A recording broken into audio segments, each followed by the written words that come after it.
Yo, yo, yo, this is Marvin Priest and this is One for the Road. You done know. Yo, right now, this is William Gone and this is One for the Road. You heard? What it do, y'all? It's your boy Legend and you were listening to another One for the Road. Nah, I'm came for Let's it, get sure. it. Yeah, sweet as. So yeah, we're here for another One for the Road here on a Saturday night. You know, appreciate this artist coming through. He came through for a take one. Poured his heart out on the track. Yeah, I guess so. Yeah, and you know, amazing artist in terms of, yeah, I feel like you just got this real like genuine kind of authenticity to your music, and so I'd want to hear your story. Nah, for sure. And then brought down the homie Slothy, man. You know what I'm saying? Oh, What's good? What's good? We were in the studio today. We did like I think 6 tracks. Yeah. Yeah, we were on the 6th. We were on the 6th, yeah. So we and we started tuning out. You get to a point where like, okay, cool, you need a break. Yeah, the ears definitely after a while start to play. So yeah, we were recording today. We've been in there since like 2 till 7, and then we came through here. Yeah, man, appreciate you making the time to come down and have a chat and everything like that, and also the take one as well. That was awesome, man. Yeah, no, I appreciate being here, bro. Thanks for having me on and having the time and that for sure. No, word up, man, for sure. So, sorry for eavesdropping, eh? Yeah, no. Yeah, Slothy came down and was like, yeah, man, because like respect your music, man. It's like I appreciate you. I respect stuff. what you're doing right now too, and I was like, I want to check this out too. Like, sure. I'll tag along. I even said to Zanda, I'm like, I'll wait outside. I don't give a fuck. I just wanted to pop in and say hello. Yeah, man. And then you guys making 6 songs today, so it's like you're down here, mate. You just fucking go for it. For sure. What sold it was the fact that we're going out for fried chicken, a fat, fried, and tasty afterwards. And I'm like, culture sound, fat, fried, and tasty. I'm fucking coming. Yeah, that's it. I'll wait outside. I don't give a fuck. But then you invited me in. I appreciate your hospitality. The place is fantastic. I miss having a studio like this as well. Like, it's so chill, it's so cool. Yeah. The green looks epic as well. I love the green too. I'm a big fan of green lights. I've always been like, I'm about to drop one of my new photos that I've created. I've created a lot of new content at the moment, and it's a green one. I haven't done a green one yet, and it's crazy. Yeah. No, it's just about the branding, keep it consistent, and having a unique color. Green's kind of like in between red and blue. Sure. You know what I'm saying? It's like a neutral kind of ground. It's sustainability, it's growth, it's that kind of vibe. And you know, I love the Matrix, man. Yeah, the aliens. I'm all about it, man. Bro, they're coming, bro. I know that Simpsons revelation is coming, bro. Dead set. I can't wait. We're gonna an alien prop for the playground, bro. Dead set. I'm gonna have an alien receptionist, bro. Nah, for sure. Okay, cool, man. So yeah, Zanda Elwood, man. Is that your name, Zanda? It's not my government name. Nah. Okay, cool. Yeah, man. So So my real name's Alexander. Oh, there you go. So, it's part of your real name. Yeah. So just growing up, like my old man used to tell me I couldn't say my name, so I used to call myself Zanda, and then everyone just started calling me that, sort of. Yeah, and Elwood, is that? Elwood, nah, that's not even related to my name at all. It just kind of fell into place. Were you a skater?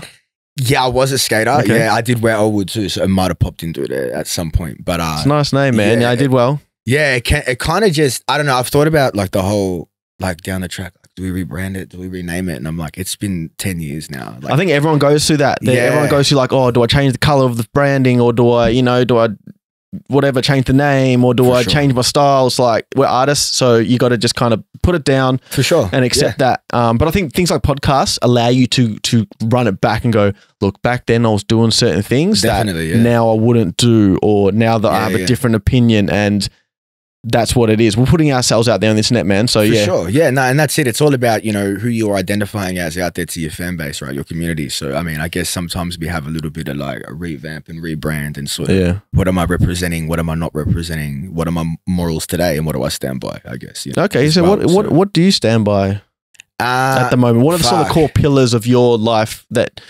you are really adamant about upholding?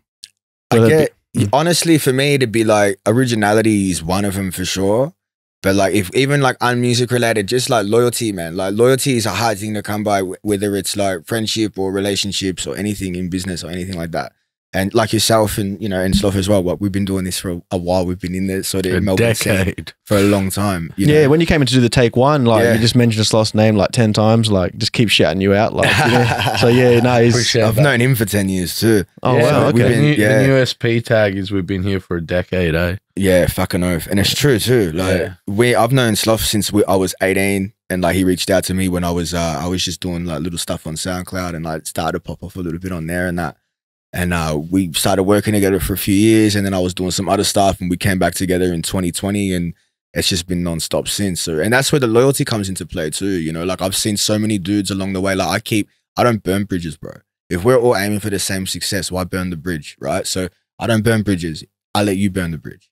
Yeah. Once you burn the bridge, I don't ever let the bridge get built again, because I'm really selective with who I want in my circle, who I keep around me. And at the same time, with that loyalty aspect, if no one around you has this like a similar drive for ambition or their success, you're not going to go. You're going to stay stagnant. It's kind of how it is. You got to keep your circle moving with you. Otherwise, you're going to be where you were a year ago. You're not going to move anywhere. So 10 years ago, you started making music. How have you kept up that consistency and that drive? And what are some of the moments, you know, in the last decade that have really put you to the test and you thought, you know what, maybe I can't do this anymore? Yeah. I mean, look, there's been a few of them. I mean, in 10 years for sure. It's like, I mean, look, I'd say, fuck, it's hard.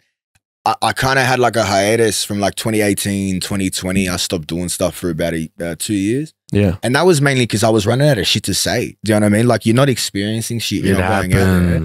And you're kind of like, what do I talk about? Like, you know, there has to be some sort of context to what you kind of... What were some of the things that really gave you inspiration to your music? Some of the key events in your life? Yeah, look, honestly, I think, well, one, key events. So traumatic experiences or things I grew up with, or people I grew up with, or stories I lived through, or stories I heard, and things I could sort of structure together and sort of make something into. There was one in the take one you were mentioning, maybe a self-harm or some kind of thing you saw some. Yeah, like I'm pretty open like about like even my friends or relationships with people I have where, you know, when they play tolls on me within their own mental health. And same with myself, you know, I relate where I'm not somebody where like some of my other friends who have self-harmed and things like that. I'm not that person, but I kind of have done it within myself in different ways. You know, I think we all torture ourselves and self-sabotage. You sabotage yourself sometimes, bro, whether that's drinking too much or getting too lit or whatever. Like there's always, if you're doing it with the intent, then that's the harm, right? Even like drive-through Macca's, like, sure. I mean, we all do it and that, but it's like, I know it's not the best. That's it's just small, but just little things builds like that, bro. Yeah, for sure, you know, and it's all about, I guess, trying to, how do I put it? You know, it's hard. It's hard to say, but I guess within mental health and stuff like that, it's my way of kind of communicating that I kind of understand what they're going through as well, even though I reciprocate it very differently. So what would your purpose be making this music? Like, what do you want to do with it? Do you want to communicate, like, be a voice for people? Yeah, but I want to change the world, man. Like, I want to fucking do what I was put here to do. I reckon there was more to me than just a 9 to 5. So I'm gonna keep going until it's there. And that's whether from the people behind me that back me hard or the people that don't.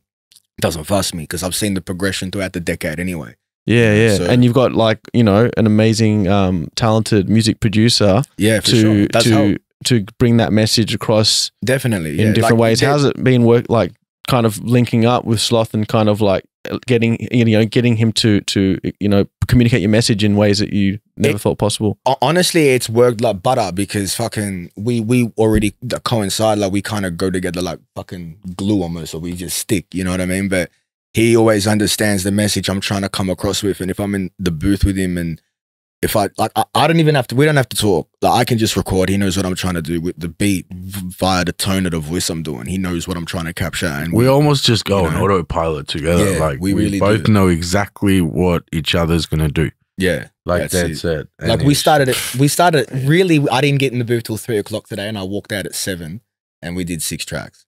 Yeah. So most people take all that to literally do one record. Yeah. Like, no disrespect to people. Everybody works differently too. And that's sort of thing. Yeah. I don't tell people that to be like, oh, look at me. I can do it. No, it's not that at all. It's just sometimes the work ethic, like, I mean, granted, 3 of those were verses. Yeah. There were like some 16, some 24. Like, you know, there were verses for features for people and then 3 independent songs. There's no questioning throughout a record. There's no guessing. There's no, it's literally like boom, boom, boom, boom, boom, done. Yeah. And even with myself, I've worked with many engineers and producers, and I've never been able to experience a mesh that's actually really worked out as much as me and Sloth. And a lot of people that have like stood by me fans wise since the start, have even said that too. They go, I appreciate the sound more now. It feels more organic and it feels more natural. Like, you guys are just working coincide naturally together. What were the tunes that you made today? Like, what were the sort of topics that you created? Today? Yeah.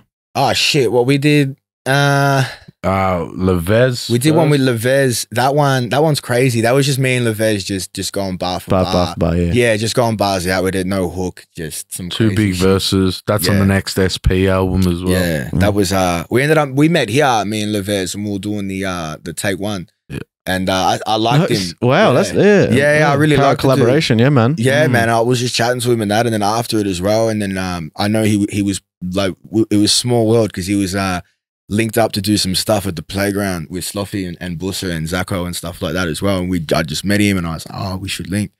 And nice. We got in the studio today and we did something that was fucking crazy. Then I did a joint. The Legend again for the SP album. Another one. Legend came through to take one as well. Yeah, sick, bro. See, that's crazy. Like, the whole camp. Legend was at the SP studio yesterday. Yeah, I saw him yesterday. Actually, shout out to the boy Legend. Yeah, all the SP boys have been rolling through, bro. Word. At least I rocked up today. And now you're here, so at least it makes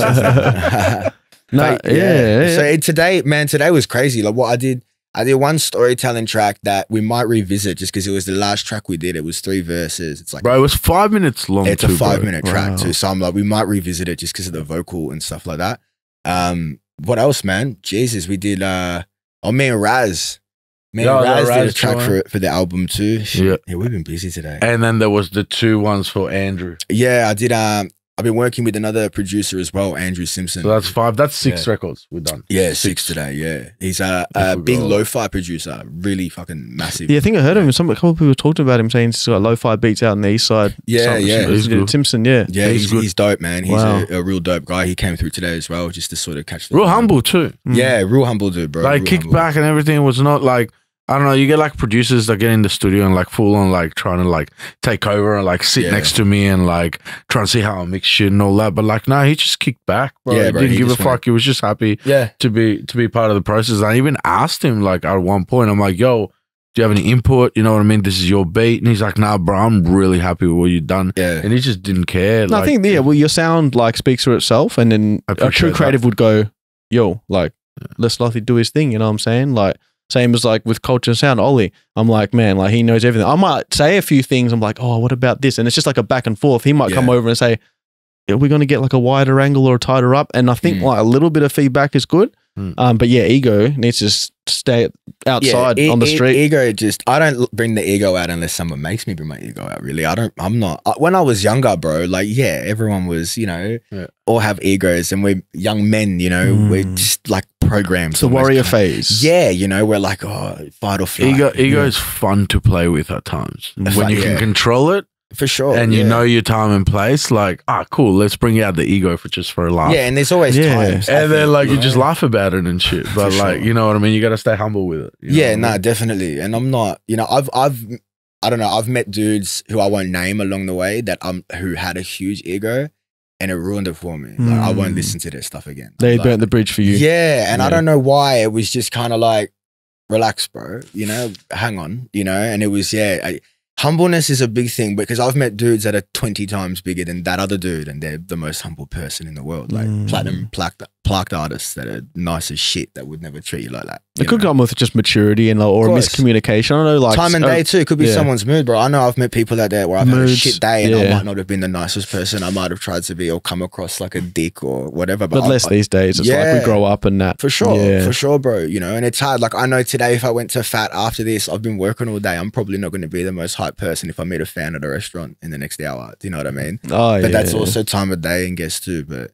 I guess that's just how it is. So you're saying to the youngins growing up, like, check, like make sure, embrace the ego almost, but check it in a sense, like make sure you consider others. Like, but kind of have your ego for what you should have it for, right? So, I mean, if you're really good at one particular thing, okay, run it. Yeah, but don't abuse it. There's always going to be someone out there who can rap just as quick as you, who can rap just as good as you, who can produce just, you know what I mean? There's always someone. The world's huge, bro. Like, you're not the biggest fish in the pond.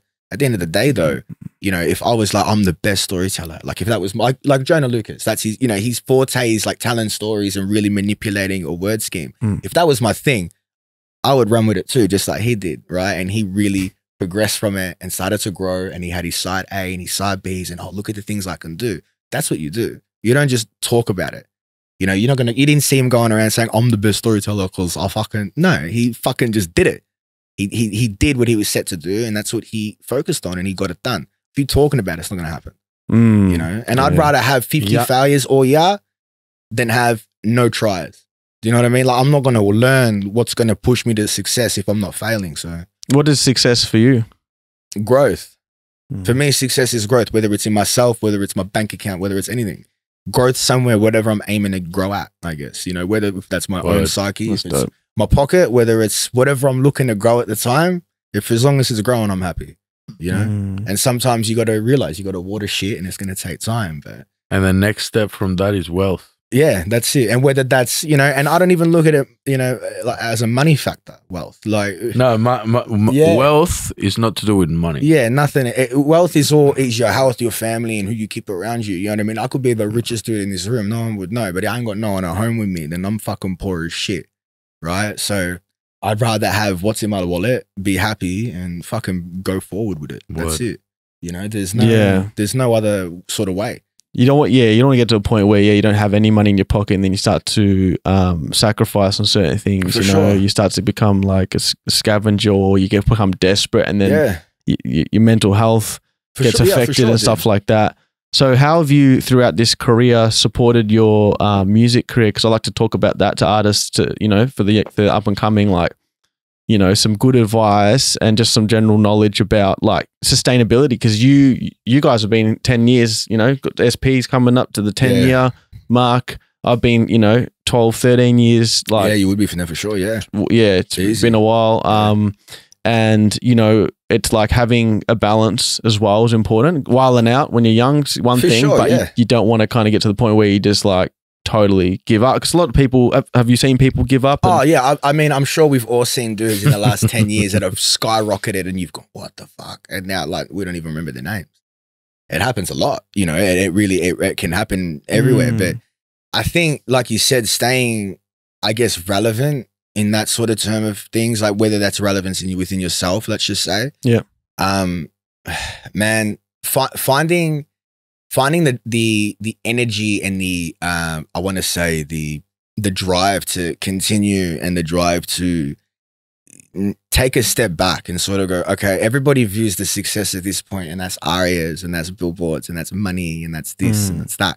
But if you can't step back and kind of go, okay, what have I done in the last year? Okay, I haven't got that. What have I done? And if you can sit back and go, okay, sweet, we've done this and we've had that and we've done these little things, bro, they all add up. No one sees the 10 years of drive and fucking push you've done. They just see the one song that blew up.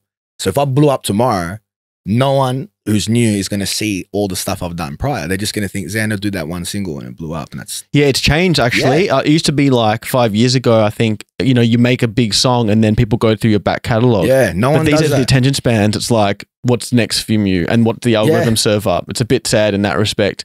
It really is. Because the consumer these days for music, they're not... Music fans are a dime a dozen. Be real with you. A music fan is a dime a dozen, because a rule... Like if someone's releasing an album, I'm listening to the album, yeah. If it's like an artist, I'm going to hear that. I want to hear that. People don't care anymore. I feel like a lot of people don't care about albums. They don't care about, they just want singles that release. Cool, what's the next song? And it's like, okay. Yeah, care's one way to describe it, and I agree there. But I think it's also... I wouldn't say care. Yeah. I would probably say more of like the way it's sort of... They're unable to. Yeah, the way it's broadcasted to you these days compared to, you know, prior, it's a very different market, definitely. What do you think's to blame for that? Oh, the internet killed the music industry. Personally, I know the internet, you know, it did, you know, LimeWire, all the illegal downloading, all that bullshit, you know, but at the same time, it was the bomb, bro. Yeah. You know what? I'll give it this. What was the other one called? It was LimeWire and it was Napster as well. Napster, yeah. Napster and Kazoom or something. Kazoom, something like that, I think. Yeah. Like there was the torrents as well. Was it FrostWire too, bro? FrostWire as well. FrostWire. There was heaps of shit like that, you know. LinkTorrent, Pirate Bays and that. Yeah. And that's it. And you know what? When you think about it, like, well, record labels back then were printing money with those CDs. Like albums, they were giving their artists like a couple of bucks and charging 25, you know, making a killing. And then it really took a huge turn on the record label industry, I would say, because they were like, oh my God, what do we do now? How do you, Sloth, how do you, you know, like make this business work? Like, I know you have other ventures and stuff, but talk about the music. Do you, you know, like your albums, you put on Spotify? How do you work with artists and kind of get them on board? And because it seems like you're sort of like a label almost in a sense. We are a label. Oh, yeah. We are a collective label. Yeah. We're an independent label. Yeah. Tell me a bit about the process. Like, just we're a loyalty label. Like, I didn't really budge into that earlier, but when Zanda was talking about loyalty, we're a very close group. We all do whatever the hell we want. Yeah. At the end of the day, but we always look after each other. And for sure. With the roster, my last album, it was just that was the biggest collective one I've done so far. Yeah, it would have been basically all the artists that I'm working with that stick with SP and actually rep SP that come through and like they want to be a part, like actually genuinely are loyal people and they stick around, then we start putting them on and stuff, and then collabs start happening. And I'm always writing beats as well and engineering. So do you have a time limit that you have artists like signed to, or do you do it track by track? What, with a full album? Oh, just like when you're signing artists, like as an independent, because it's interesting to sort of see like. I can't really talk about the paperwork side of things. Yeah. I can't really talk about that. That's in between us, I guess. Yeah. Yeah. But we are all pretty free to do whatever we want. That's what I'm trying to get at. Like, is it, because that's the freedom is important. Hey. Yeah. Yeah. That we do have a lot of freedom. I said, as long as we don't do wrong by each other, we're all pretty good. Yeah. It's kind of like a sixth sense. Like you wake up knowing you shouldn't, kill your mother, right? So I guess you should wake up knowing you shouldn't fuck your friends over. I guess that sounds really like that's pretty in your face with it. These are not working, by the way. Huh? Oh, your headphones? Yeah. Did it get unplugged? Oh, yeah. Yeah. Just plug that in. Yeah. This guy. No, that's all good. No, it's good to know. Our platform is about the music, but it's also about the industry as well, and just kind of like, for sure, just it's not exposing it, but it's kind of like breaking down a few barriers, so then we can, like, especially in Australia, come together. Like, what do you see the scene needs in Australia to like really like? Because there's a few artists like Chillin' there and Hefs and Young Lips and all these guys done like Cursor done some mad stuff. For sure. But, even like the Little Snows and stuff who have done really well, like it's still not like a full-time like it's not music thing, and they've done so well. Like, what do you think we need here to really bring up the underground and bring them to the surface? Like, honestly, I feel like on our own, like the Australian mainstream media, right? Yeah. Like that within itself. Obviously the US mainstream media is very different, but the people that are really popping over there that we do hear about similar music to those dudes you just mentioned, right? I almost feel like if the industry in Australia kind of caught up to where the world's at, those people, if it had caught up prior, they wouldn't be underground as you'd be noticing now. They'd probably already be up at that level. I feel like we're gonna need to get the next Little Snow and the next, do you know what I mean? Those next few people that do come up over the years, I feel like they're gonna probably start to climb. Because I mean, back in the day, dude, you weren't seeing dudes like Chillin' It blow up that big, complicated rappers going, but that was just like Aussie rap wasn't really that, it was the hilltop, the barbecue rap bullshit that we used to hear about. It was called back in the day, and I grew up with that, but I still would never call it that, There's a couple little key factors that you got to remember as well. Australia only has 25 million people. That's now you look at America, you look at Pakistan, countries that are massive, and they have like 350 million people. For 1%, for a record to hit 1%, it's already gold. If a record in Australia hits 1%, it's literally 4 plays. Like, I'm over exaggerating, but like, do you get what I mean? Like, that's what I'm like. It's very hard for an Australian artist to go completely blown up because you have to be on all 4 major radios, and be spun 4 times a day for a whole month for that thing to go gold, right? And it might not even fucking hit gold, right? So one of the main key factors that hurt to say out loud, because a lot of people are going to get hurt with this, is development. A lot of artists need to upgrade Aussie hip hop, which is we're working with auto-tune, we're working with the international artists, we're working with the international sound. Now, when you start tapping into like, there's this whole stigma in Australia against auto-tune, right? Really? We still hear about it. Like a lot of Australian rappers. Crazy, right? Crazy to think. It's turning over now, which is great. A lot of people are like, That's starting to wash out. It's about time. That's starting to wash out now, and we don't hear about it anymore. And it took a long time. Yeah, but it was quite annoying because it's like, bro, like that's international sound. Yeah. That's how you're going to get international. No, but I rep Aussie hip hop and all that.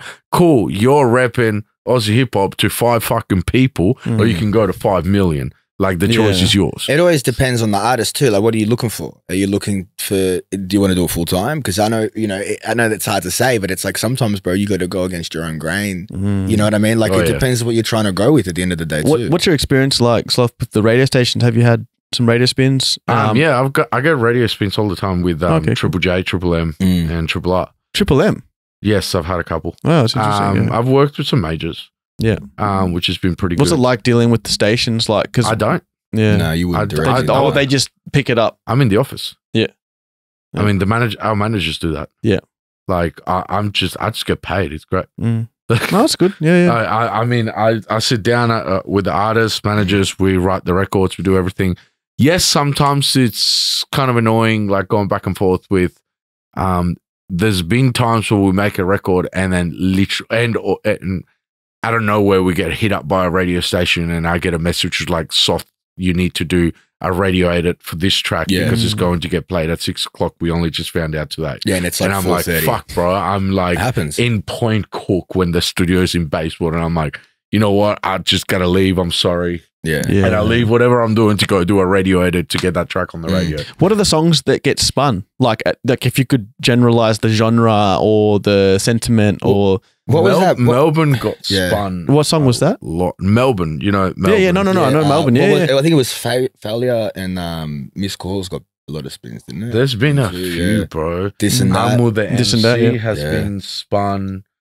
Well, there was that time when you did the when you and Wombat did that joint. Yeah, me and Wombat. What was it? You did the joint. That got spun within like a couple of hours. Yeah, bro. It was done at like 4 a.m. and it was on like the lunchtime. Like I got in my car, bro, and the song was playing. I'm like, what the fuck? Yeah, that was crazy. Like I really couldn't believe. I was just like, what the fuck? Like that was so quick. And then another record with The Way of Silence that I'd done that I got into, again, same thing. Like I get into my car, I turn the car on and my fucking record's playing. Well, not my record, our record, the record that we just finished. I'm like, what the fuck? Like, cool. And I'm just like fucking messaging everybody like, yo, we're on radio already. Like, it's pretty exciting. Like, it's actually pretty cool. Like, we don't really get notified that much. It's just like, it happens. Yeah. So it's kind of cool. Do you think like it needs to open up more for more people and artists to be able to get played on the radio? Like, well, I would like to know when my stuff gets played because I get like the royalty statement. They tell you get your stuff, and then I'm like, you should have told me. Yeah, there's an app for that. I can't remember the name. There's an app for everything. I think what it breaks down to is like knowledge and understanding of the game. Like we don't really. But it's also you seem like you know quite a bit. You guys are doing your thing. Yeah. But like most people don't really understand how the intricacies work with the labels. I think like the labels want us to communicate. We want to all communicate together and actually come to the same thing, but then there gets this like communication clash barrier. Yeah. And then they've got like, the egos involved, and then you just go, well, fuck the industry or whatever, let me just do my own thing, and then the Triple J thing, and then all that stuff. It's like we're too small to be like being petty about it, man. If it's good music, it should just rise to the top, but it doesn't always, right? No, of course not. No, we've got there's bangers that we've got locked in vaults from artists that I've worked with, his work, whatever, that we know that that's so big, it'll get stepped on right now. We can't release that. Do you know what I mean? There's songs I've got coming now that we're releasing. Like there's one I'm releasing soon that's called Okani that I've been like dropping so much hype on. We've been sitting on that for 2 years. And we've been sitting on that for 2 years. I sat on it, and it's not like one of those tracks I listen to and kind of go, oh. Like, don't get me wrong, I hear it, and I probably would have written it differently now in a bar scheme sort of thing. But listening to it, I'm like, nah, it's perfect for what it was. Well, we done that live, and the whole place turns, bro. We've played that. I think we've played it 2 or 3 times live because it's old. It's old to us, when you've got something in the bank for that long, it's kind of like, oh, that's old. And then someone hears it, they go, what's this? It'll never get old, bro. Yeah, it's never. I haven't heard it. It'll be fresh for me when I hear it. I'm like, whoa, like, it's just like, it could be the latest thing because music can be timeless, obviously. Oh, yeah. And that, like you said before, that's sort of like the aim goal is to make music. That's but why, if you dropped it now, you don't think it would get picked up or? Nah, it wasn't just like, it wasn't just like that. Like, it's not even about getting it picked up. You get picked up in 2 years. You know, crazy shit happens like that on the internet. I think it was more, I didn't know what I wanted to do with it. The people I'd sort of shopped it to video-wise, the ideas that we were getting, they were great, but they were also a little bit like generic and a bit like that's what you'd expect. Pardon me, ladies and gentlemen. My alarm. Thank you. We'll wrap it up in 5 minutes. But gotta go make some more tracks. Yeah, we gotta get back now. That's break time, man. That's smoko. But then I linked up with a dude from high school who's really big in the film industry. You can smoke a cigarette stuff like that. Nah, I'm cool. Bro. I'm all right. I appreciate that though. Thank you. And I sent him the joint, and he's a film editor. I just signed on to do his first full length feature film. He's crazy what he does. I had the playground looking like a movie set. That's awesome. It was at stuntmen and extras, and it was crazy. And he's kind of just like, we're working on stuff together. We're kind of doing, like, I've got me and Sloth, there's like the music creative side, and I've got me and Key Belling is the director, and that's kind of like shout out the visual side. So I'm building my own little team with sort of that thing. You know what I mean? Like, I got, like I said, the studio, we do that and we create that. And when it's done, it comes out and I shop it to Key, and then me and Key are like, right, what can we do here? What can we put down here? What can we visually give an audience? That's not just you in a car park rapping.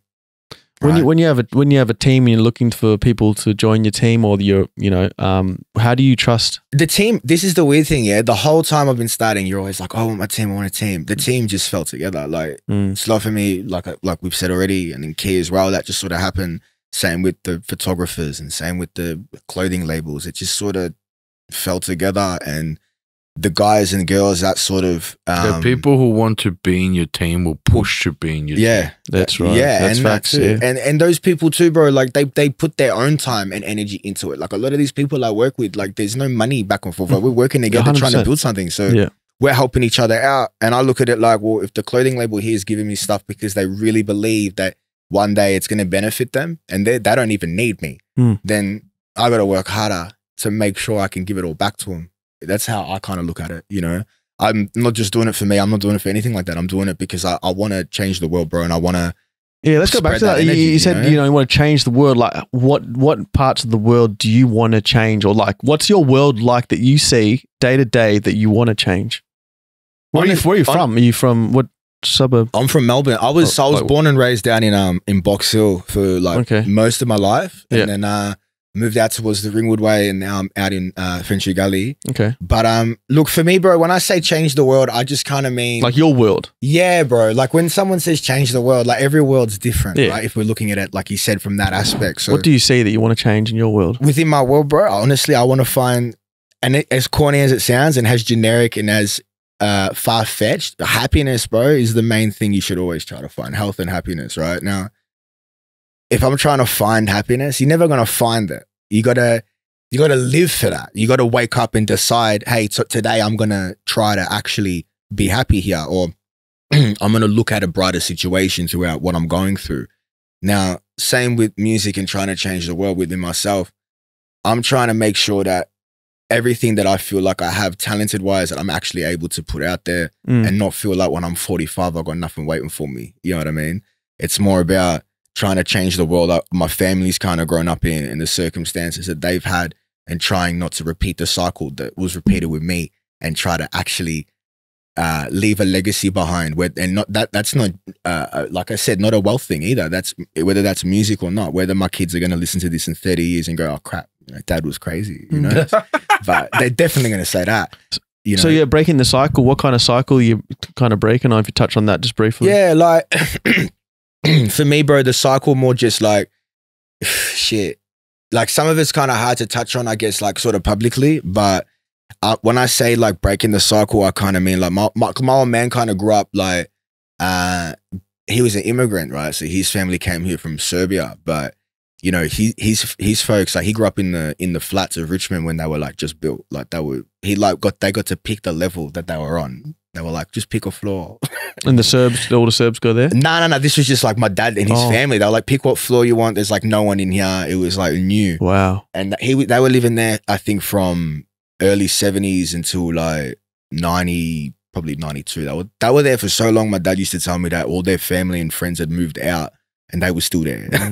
So the breaking the cycle for that is more like the neglect, I guess. Like my grandfather was always like doing his thing, you know. He didn't give a shit about, like, it was a different upbringing of generation. He would experience the war and stuff. Yeah, you know, like, bro, he apparently, I found out later on in life that he went to prison because he tried to escape, or he didn't try to escape. He left Serbia to go to Italy and he was like, oh, I just won't come back. And then he came back and they put him in jail for 3 months. It was like proper hectic, you know, communism shit, I want to say, because it is shit. It's, you know, they work like dogs for nothing. All those people still. Our family left Guyana, like they said, they're going on a holiday, never came back because the whole country became independent. And it was just like, it was just mayhem. I don't know, it was as crazy as Serbia, but yeah, they didn't come back, man. But he came back thinking it'll be all right, and then they just like, oh yeah, you're a traitor or something, right? Yeah, kind of like that. Yeah, he came back because he'd married my grandma and that, and they'd already had she was pregnant with my dad at that point, and they had my auntie who's older. Word. But like I said, with the cycle thing, it's more about, my dad was the best dad he could be. You know what I mean? I would never slander that. My dad was the best, and he raised me who I am, and, you know, him with my mum and whatever. But it's more the, I want to say, the neglect that he had throughout his own childhood that my grandfather kind of wasn't there for, because his own father died when he was like 9. So he never really understood the whole parental thing, I think, as a father perspective. Do you know how he kind of died?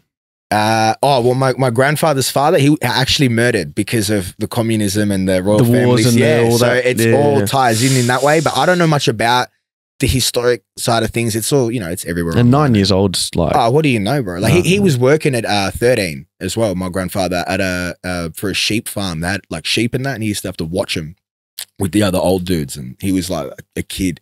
And I guess for that, it was more, he didn't understand what it took to sort of be, like, he didn't have a lot of love, my grandfather. He was a loving guy. God rest him, he passed this year. But he never understood that, you know. And then, so with my old man, he never showed him a lot of affection. But even, you know, being, you know, born in the 60s, I guess not a lot of men back then had a lot of affection anyway, you know. So my dad going from bare minimum, which no guy kind of had, to having none, it was different for him, you know. I got a lot of love from him, and he was always, you know, emotional and always available there emotionally for me. But there were always ways where he had his own traumas he couldn't get over from his own upbringing that played a part in causing trauma for me. But I guess he never worked that out until he got older, and then he passed. So for me being young, I got time now. I'm 27. I got time to work past the barriers and overcome them now, and not actually drip feed that bullshit to my kids by accident, you know, as it happens. You know, we don't mean to do that shit, but we do it. You know, you scream at your 3-year-old once because you lash out, and that kid will remember it forever. And you never look at it like that. Yeah, there's thresholds. For sure. Yeah. Yeah. I think it's like, yeah, if you can acknowledge that there is that intergenerational trauma, man, like, that's pretty important. You know what I'm saying? Oh, for sure. Bring it to the next generation, that's the problem.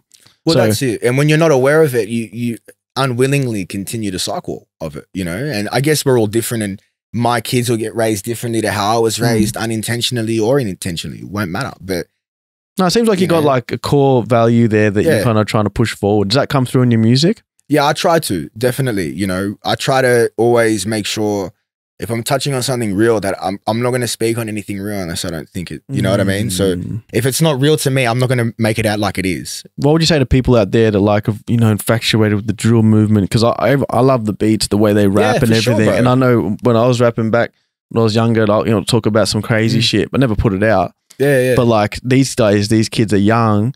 They're linking up with producers and they're making like money off of it because it's like, you know, violence sells. For sure. It's kind of done it's kind of gone backwards again. It's like, you know, you hear about the old NWA days and how it was like, you know, protested against and everything. It's like, look at the violence. And, you know, then again, it happens again. And there's the Eminem stuff, 50 Cent stuff, and, you know, obviously talking at a major scale. But when you look at it even from this aspect, you look at the 1-4 thing and, you know, the drill scene and obviously the shows and, you know, not being able to do X, Y, and Z. It's different. Like I'll rap on a drill beat. I'll rap on anything. I don't look at myself as a drill rapper, trap rapper. I'm an artist. So rapping on a drill beat doesn't mean you're a driller. Nah, not at all. You know, I could rap on a grind beat and talk about bloody, you know, going to the candy shop like 50 Cent. It wouldn't matter. You know, it's just the music at the end of the day. Yeah. I don't like, he'll tell you, because we'll go to the studio and he'll be like, another drill beat. And I'm like, I don't really look at it like that. They sound hard. Like, I can't knock you for that. Like, you know, there's something about that sound. For sure. It's just the topic though. If it's the beats are great, but if if there's 20 artists and you give 20 artists the same beat and they're all drill rappers, let's just say, and they all come out somewhat similar, or they're obviously going to be different, but they're going to have similarity aspects, right? You're going to get bored by, you know, drill rapper number 3 at least. So it's good to have diversity. And I just sort of let the beat speak to me. Whatever the beat's sort of going for, whatever I'm feeling, I just let that happen. I don't, it's really rare that I'll pen something and then find a beat for it. I generally write with the beat. Okay, yeah, nice. Yeah, no, it's good to flow. But then you've got your values there where you're like, this is who I am. This is how I put myself down on the track. Yeah, for sure. And I think it's important, you know, because some kids, you know, I see them growing up, like they're just like, they want to reenact and act like people they see, but they don't realize people they see have been through other things that they would have never thought of and experienced. Yeah, that's it, dude. Like there's shit I talk about in music that I've spoken about, and there's stuff that like would probably be more unbelievable that I could speak about that I won't speak about. Do you know what I mean? Because it's just like there's some shit that, you know, you need to keep to yourself, even as an artist. It's not needed either. Nah, like there's some stuff out there that I'm like, I could make a record about that and it'll probably do all right, but I'm not doing that because it's not the image I want to, you know, kind of perceive either. You know, I've grown up with that many friends that have passed away. I ended up in jail. I could just talk about that all day, but like, why? What, you know, it's not the living of the memory or whatever either. It's also like, you know, you can pay respect to your friend you've lost, or you can just keep rapping about doing drugs and how your friends die from doing drugs. Like, what are you going to talk about? It's getting boring. Like, you know, let's elaborate. Tell me what got you there. What got your friend there?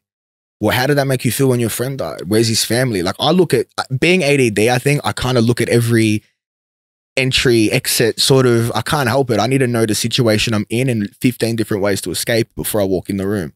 You know, it's just sort of how my mind sort of works. It's tragic, but you know, yeah, you were sort of blessed with this kind of this talent of, you know, seeing the ins and outs of everything, and then also assessing the entire project for what it is, not just kind of being too much in the moment and kind of just kind of copying what you see. You maybe you get the message and you internalize it and then you break it down. Yeah, I guess so. I guess that's, yeah, definitely a way to put it for sure. Yeah. Yeah. No, it's good, man. It's good to be able to just, like have a consciousness about your music without being conscious rapper, you know, it's fucking boring and shit. Yeah, that's it. Like, you gotta keep it street, man. You gotta be hip hop and rap and turn up shit. You know what I'm saying? Like, I know these guys, these motherfuckers all about that shit. It's true, because that's the hard thing is like trying to find the fine line. You gotta find your fine line between like saying something that's still real as well as coming across somewhat hip hop aggressive, but still. And that's what we've been trying to do with the later stuff. I'm like, because I was more of a conscious rapper, aggressive rapper, and I was like, nah, just keep it together. I can talk about being a little bit depressed, but also talking about being happy in this sort of aspect, whether it comes across arrogant or egotistical, because sometimes in rap, you want to hear the rapper come out being like, I'm the best, fuck you, you know? And that's what you want to hear. And bars come from arrogance too. Of course. If you're actually like analyzing a rap record and you're actually listening to someone that actually has bars, 90% of that is ego. Yeah, a lot of what they're saying is ego arrogance. Stuff. Yeah. And it's just the wordplay behind it just comes from it. Yeah, that's it. And it's very hard to pull as well. Not many people have it. But no, it's hard. And being able to control that is tough. And that's like, you know, you hear dudes like Husky do it a lot and they do it really well. Like Husky, I would say, is able to kind of come in there and give you something really sentimental, but sort of switch it up and you'd be like, whoa, that was a bar too. Like, what the fuck? You know what I mean? Like, especially kind of sexy. Yeah, it's got like that. Yeah, no, it does, but like, I get you. When a record turns that way, I'm just like, ooh. Yeah, I like that. That's too. Sexy. I like it when I'm allowed to keep guessing. Like if I don't anticipate something like definitely, man, like yourselves, because we've like how much music have we all heard? Like sometimes I can't listen to music in the car. It's monotone. It's just like it might be in tune, cadence, auto tune or whatever, but it just doesn't have that essence to it. Or it could just be perfect, and then you know when you've been listening to music for so long or been a musician for so long, you can almost anticipate a lot of what's going to happen on the record. When I can't or when I'm wrong, I love it. Like when I hear a good film, you know? Yeah, film. Exactly. Like when you're watching a film and you go, he's going to kill her. And then you're wrong and you're like, what? He just blows his own head off. Bro. You're like, oh, what? 10 seconds after, you know? Exactly what you mean. Okay, so yeah, that's good. I think, honestly, that's where I see Australia like really been doing its thing because we've got problems here. I get it, you know? compared to the US, compared to Serbia, compared to fucking Africa, wherever. Everywhere, yeah. Everyone's got problems. Yeah, but like, you know what I'm saying? We've got the infrastructure, you know what I'm saying? There's capital around. There's a general well-being of life when you drive down the street. There's no like shootings and stuff. For like sure, not as many. Like, yeah, but it's not like so, how common is it going to be for any of us to hop in the car right now and hear a gunshot? Very uncommon. You're never gonna. Never heard one in my life living in Australia. Yeah, there you go. Maybe no, it's probably fireworks. But anyway, I went to jail for firearms, but.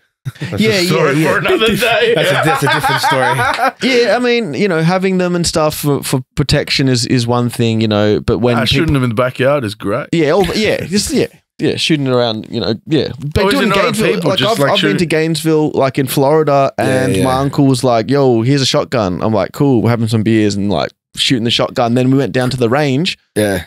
And they gave me a laser with like a Glock with the laser on it, semi-automatic, and I was just spraying this thing up. And someone came down. And he goes, "God damn, man, who's shooting a semi-automatic right now?" Like I had no license, we were drunk, everything like that, right? And then he came down. "Who's shooting this goddamn pistol like a goddamn Wild West down here?" I'm like, "Shit, like it was me. You know, you're not supposed to rapid fire." You know, he's like, "You want to shoot a real gun? Like, I got one for you." And this is the guy, like that manager. Yeah. He's got a Dirty Harry 44 caliber. So he's encouraging me, bro, to like just fucking, and I'm like, look, that's one thing. But when you've got goons in the street spraying and praying, like, just, and that's like thing. In America where like they're just wilding out on each other. Of course. So and look, I don't doubt that if the gun laws had changed here, that it wouldn't be like that. Oh, know? Thank God we don't. Honestly, that we're not allowed. Yeah. Like it's.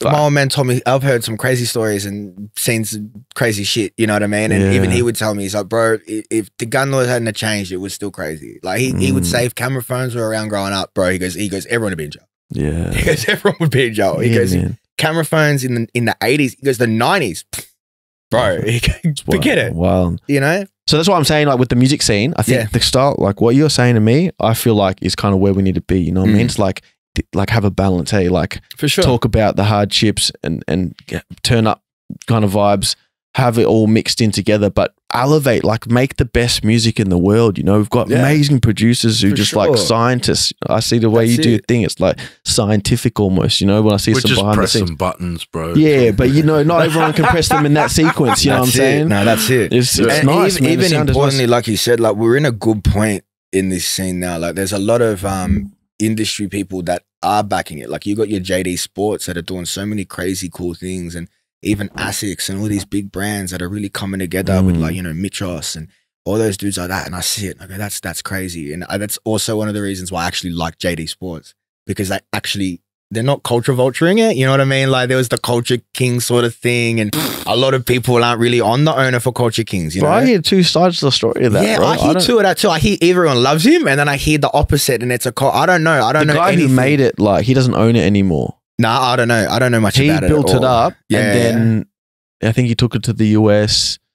Yeah, and expanded too much. It started in like Brisbane, didn't it? In the Gold Coast. Look at me, because I don't know nothing about it. Yeah, there's always two sides to every story. Oh, for sure, and that's why it interests me, because I'm kind of like, where did I make my own clothes? Where did it kind of stem differently on the line? You know what I mean? Because there's so many big artists across the world that really support Culture Kings and will come down, and it's almost like a, you know, you're going to Australia, you got to go to Culture Kings and do a signing. I think it's cool that they brought like hip hop like more into the mainstream. That's all I see it for. I don't know what happened behind the scenes. I'm like, cool, like, you know, without you guys. And whatever happened behind the scenes, I don't care either. I'm like, bro, it is what it is. You know, it hasn't, sorry about that. It hasn't affected me personally. Do you know what I mean? Yeah. So if it hasn't affected me and it's not affecting me or my growth, then I mean, it is what it is. It's good to know if someone's like what they're about to align yourself, of course, that's important too. But yeah, as a saying, like if you just have an experience with someone, that's your experience, you know. And I think like the cancel culture, that's a problem. You know what I'm saying? It's like, oh no, I wouldn't interview the guy from Culture Kings because he did this.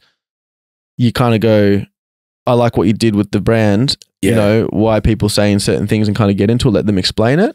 And let the audience decide, you know? Well, it's almost like some people have forgotten that any publicity can be good publicity sometimes. And a lot of like, especially like you said, podcasters and stuff like that, or interviewees and stuff. And they're like, I don't want that person on there because, it, you know, X, Y, and Z. And it's like, okay, I get that. But just because you have them on there doesn't always mean you agree with them. Maybe you want to discuss this with them. Maybe you're trying to build your brand up. No one wants to talk to this person. Why don't you talk to him? Yeah. No one's talking to him. Yeah. Sometimes that's the market. Oh no, there's so much. You see, these podcasts these days is so scandalous, bro. There's like fights on podcasts now. It's like cool, like you get the clicks, but I just see that as a degradation, like of the scene wherever that is, if it's in America and stuff. Yeah, like you know what I mean. Like leave that for the club or the party or you know the boat party where you just want to wild out or something like. If we're doing journalism and we're trying to find out about yourself, like well, and that's why I listen to a podcast with an artist too, right? Like if I'm like, oh, you know, there's a podcast with you know that person, I want to hear that because I want to know more about that person, why they write like that, why their music has brought them like that. Like, let me get to know that person, you know, more than the music. Because as we know as artists, the music we're writing, you're only hearing 2 minutes of me. You're not hearing the whole process, the whole backstory, the whole everything that came to that scenario or those 16 bars. You know, it's crazy. Well, no, hopefully everyone here today learn a little bit more about yourself, man. Yeah, I hope so. I hope so for sure. Yeah, I think so. Yeah, well, I learned more, and it's pleasure you came back, and good to meet you. Thank you on the podcast, but it's it's good to be on and sit down. I remember when I came through for the Take One, we were talking, and we'll have to come back and do this. So I'm glad we were. You had a lot to say, but I was like, we could have just been recording this as a podcast. Shouting out, you know, Sloth Man and man out. I haven't even heard this yet. Yeah, it's doing well. I think it's on like 3 or 4K now. Oh, is that already released? Yeah, I sent it to you. Have shared it. We forget. That sounds really nah, that's gonna sound really bad. But me and him, you're not even gonna. I've dropped singles that have done really well, and this guy's like, "Shit, I shared it, but I forgot we released it." Bro, honestly, there's so much going on with us. I'm the same. I'm the same. I just make the stuff. And you know, I get the popular content and kind of start feeding it in. So I get like a video that's doing like 500,000 a day, like a short, and I'll just put like the end video as like one of the take ones. Yeah. And people will watch it. They might not necessarily like or comment, but at least they're kind of just seeing it. And I'm like, yeah, that's kind of my steez at the moment. You know, get the viral content and kind of mix it up a bit. And you're just doing your thing. You know, you're trying to see how it works for you. You know, because it's still new what you're doing as well. It's doing well. Do you know what I mean? Like, I like it, and I like to take one. A lot of dudes have a lot of people have hit me up about that. They really liked it. So it was dope, and I love doing it too, bro. It was dope to do that. I was happy with it a lot. So yeah, no, that was literally a take one, man. Kind of just went in there and just one taked it, man. Like for real. Yeah, it was good. It was good. Yeah, but yeah, man. Yeah, big ups for Sloth coming through, man. It's good to appreciate you. Yeah. Like sorry to buy gin, eh? Nah. It's good to see you, man. I was like, yeah, for sure, man. Like this is what it is, bro. I haven't seen you in like 10 years, so it's been probably like 5. Yeah, probably about 5 years since we shot that record. I still got a photo from that day on my Instagram. I can go have a look. Oh yeah, true. And literally, I reckon it's been about 5 years. Fuck. Wow. Time flies when you're having fun. It was kind of cool. Yeah, it's been a big 5 years. You still look good. Thanks, man. Just telling you. You still look the same. Yeah. Still good. Still balling. Still balling. There's another one for the road. Big up yourselves. Make sure you check out, man. Zanda, Elwood, all over the Spotify, everywhere. Instagrams, everywhere. Man. You know what I'm saying? SP Records, the Playground. You know what I'm saying? Turn up. Appreciate you guys. Easy, thank you very much. Thanks for having me on, man. Much love to you as always. Hey, yo, have the best day of your fucking lives, bro. Peace out. Thank you. One love. Peace.